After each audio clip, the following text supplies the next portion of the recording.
A very good morning to all of you. Today I am going to discuss another nosode, pyrogenum. Pyrogenum is a great remedy for septic states with intense restlessness. It's a great homeopathic dynamic antiseptic, and it is prepared from decomposed limb beef by an English homeopath. And Dr. Swan, he potentized it from septic pus. However, the symptoms are similar. Now, so as we know that it's a great antiseptic remedy, a small review on what is septicemia and what is sepsis. So, the conditions with the bacterial infection is somewhere else in the body, for example, pneumonia, lungs, or skin. It enters the bloodstream. So, bacteria, once it enters the blood, then along with its toxin, the condition is known as septicemia, or we call this condition bacteremia also. So septicemia, once the bacteria enters the blood, they start liberating their toxins. What will happen? It will be, once it enters the bloodstream, that means it will be carried to the whole body through bloodstreams. Now, ultimately, it will lead to inflammation of the whole body, and this inflammation of the whole body is nothing but sepsis. So, septicemia causes sepsis. Septicemia leads to sepsis. Sepsis is nothing but inflammation in whole body. And now, if left untreated, it will go to the next stage. Severe sepsis means inflammation will cause blood clotting. The lots of whenever there is inflammation, lots of chemotactics they are released, and because of their side effects, the blood will clot and it will block oxygen from reaching vital organs. And again, the next stage will be low blood pressure. The patient will go into shock. So they need to be hospitalized very quickly. It's an emergency. Sepsis is like a diagrammatic presentation. The source of infection flows it's in lungs. Once it enters the bloodstream, so once this bacteria enters the bloodstream, the condition is septicemia. Now it may cause other changes because of the toxins or inflammation, that is leaking of the blood vessel, blood will clot, and then there will be lack of oxygen, the organ dysfunction will start, and ultimately it can lead to death. So it's an emergency, medical emergency. It's a very critical condition. So these are the symptoms of sepsis, very important symptoms of sepsis. For every acute disease or any kind of acute fever, we must know their common symptoms so that we can differentiate it from uncommon symptoms.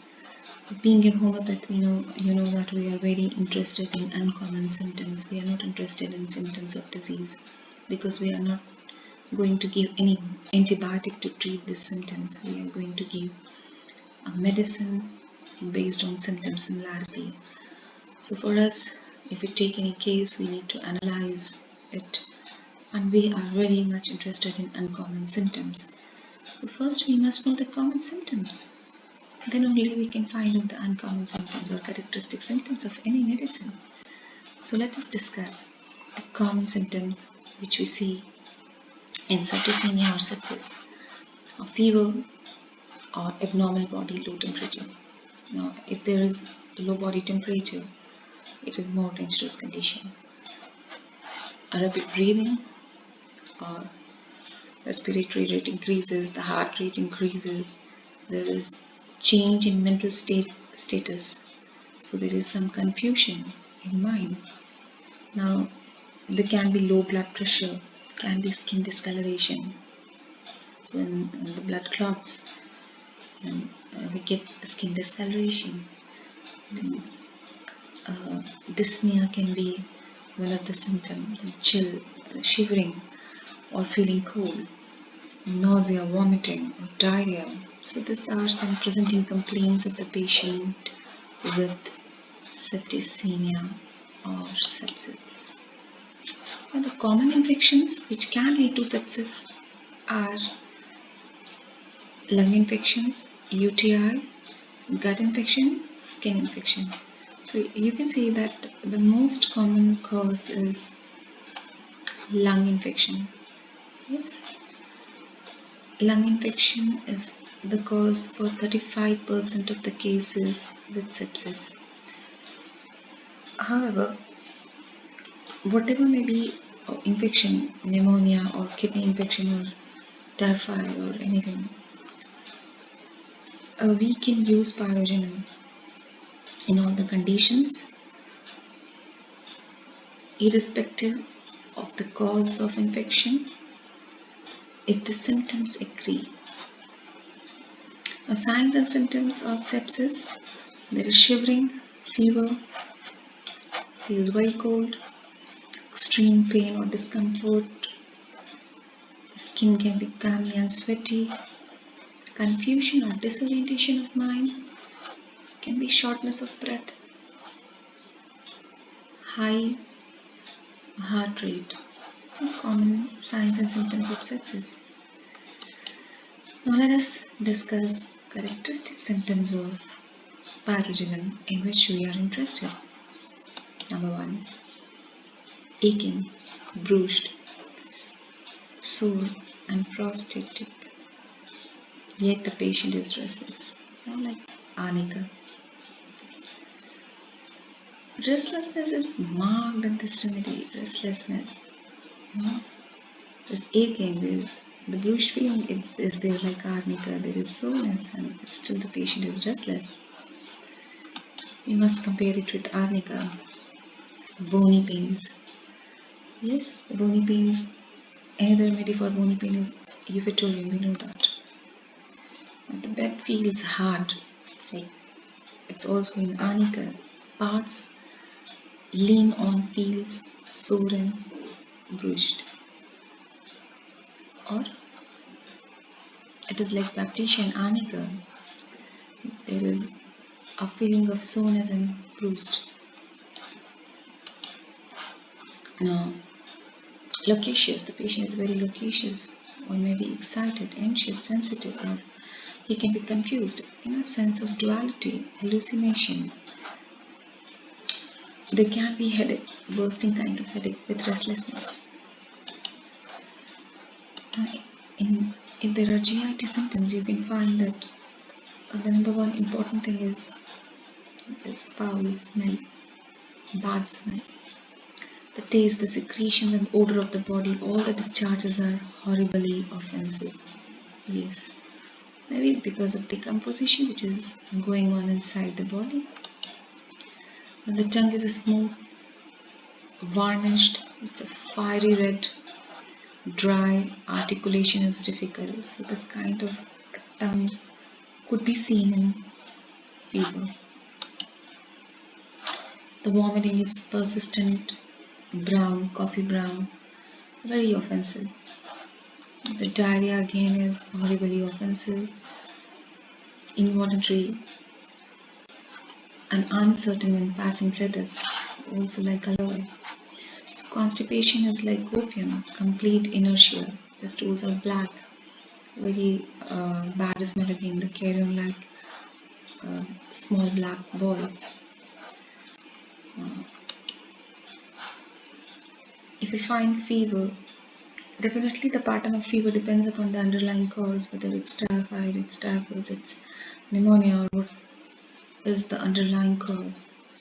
But for us it is important to know that if there is a chill, it begins between scapula or back. The chill begins always in back. It's felt in the bones. Patient wants to breathe heat or fire. So this is not seen in all the medicines. All the homeopathic remedies, you don't find this kind of symptom. So this is characteristic of this remedy, pyrogenum. And whenever you find chill, it begins with between scapula and felt in bones. Now, if there is a great heat, the temperature rises rapidly, oscillating temperature. The profuse hot sweat or night sweat can be there, but sweating does not cause a fall in temperature. Another important feature is the pulse is quick, out of all proportions to temperature or the reverse. So it's quick pulse and out of all proportion to temperature or the reverse, out of all proportion to temperature. So what is this proportion to temperatures? Let me tell you. As most of us are well aware with Liebermeister rule. So that Liebermeister rule, we know that for every degree of rise in temperature, there is corresponding rise in heart rate by 8 to 10 per beats. For example, if the fever is 101, heart rate per minute or the pulse is 100 per minute. For 102 fever, it is 110 per minute. For 103, it is 120 per minute. So this is a Liebermeister rule. Generally, if there is rise in temperature, the pulse rate increases by 10 beats. But exception to this rule is Fidget sign. Fidget sign we see in typhoid, a very common disease. So according to the sign, it occurs when a febrile patient or a patient with fever, the heart rate does not rise as expected given their elevated body temperature. So this is an exception to Liebermeister rule. So now you can understand that this is out of all proportion to temperature. So that they don't follow any proportion. There can be quick pulse. For example, if the expected pulse rate or expected heart rate at 101 degree is 100, in pyrogenum you can find out 120, means out of proportion. They don't follow any rule. Or it may be reversed, like we see in Fidget sign. Definitely it depends on underlying cause also. Clinicals where we can use this remedy. Number one is puerperal sepsis, a very important remedy for this condition. The logia is thin, acrid, watery, brown, very fetid, like nitric acid. So discharges are horribly offensive because of decomposition. Okay. Again, never being well seen syndrome. We are discussing the symptoms in our every episode, but this time it has never been well since septic fever following abortion or confinement. So sometimes it is given to rouse the vital activity of uterus. Puerperal sepsis is a very common condition we generally met with, and this is a wonderful remedy. Pyrogen is a wonderful remedy for this kind of sepsis. Now we can use it in typhoid, typhus, stomach poisoning, diphtheria, dissecting wound, or severe gas poisoning, which may cause dyspnea, after effects of miscarriage. So in all above stated condition, we can use this medicine if the symptoms agree, if we find characteristic symptoms of pyrogenum, whatever may be the underlying cause, can be typhoid and typhus, as both these conditions are different. The students generally get confused with typhoid and typhus. They are very different conditions. Now, we can use it in any condition if the symptoms agree. When well-selected remedies fail to improve. So, for example, if you have given lachesis, or you have given a remedy carbovage for sepsis, but it's not working well, or a case comes to standstill, but there is a continuous fever, like it's not going down, a fever of unknown origin, where the best selected remedies fail to improve, you can use this remedy. Okay? Now, relationships are very important. Why? Because in this remedy, we need to compare it with lots of other remedies because we are treating fever. We need to handle fever and septicemia. In this condition, for beginners, it's a very difficult task to handle fever. Unless and until you will not compare it, you will not get good results. So you should know very clearly about other medicines also. For example, the Restox, Euphorium, they all have aching, restlessness, and bone pain. So we need to differentiate pyrogen from this symptom. Now, arsenic, ignitia, Lycosis melar, entimtard, baptisia, bromium, lycopodium, phosphorus, they all have fan-like motions of LNAZ. So in pneumonia, we need to differentiate it from these remedies. Pneumonia during cough, which is aggravated by motions and in warm rooms. So for uterine hemorrhage, we have to compare it with epicough. Of course, there are lots of difference. Generally, the bleeding is of dark color and epicough is bright. So when apparently well-selected remedy fails, we can also use pyrogenum. Baptisia suranum, very offensive diarrhea again. So, lots of work to be done. You have to compare it with each and every remedy. It follows well lycosis. Now, Leptendra, soranum, they have all black stools. Opium, plumum, senicula, they have constipation, hard black balls. Nitric acid, cecal core, we have seen that they have a very offensive and thin lucia. The phosphorus, the water is vomited out as soon as warming stomach, but pyrogenum, the vomiting is also black, coffee ground, and it's like a very bad smelling. It's not in phosphorus. Belladonna, megaloctus, throbbing, the bursting headache, but along with restlessness. And belladonna wants to relax. They are not restless during headache. So carboveg, magnesia, and soranum, they have a very offensive varicose ulcer of old people. So this is how we need to compare it with other remedies. Modalities, the important modalities are aggravation is by motion, moving the eye in warm room, or arising from lying or sitting up. Cough is relieved by sitting up, aggravated by lying down. It's mentioned by Clapp.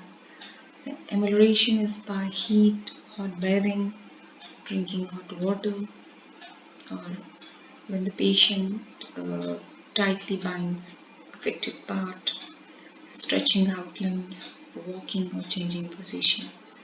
So this is about modalities. Thank you very much.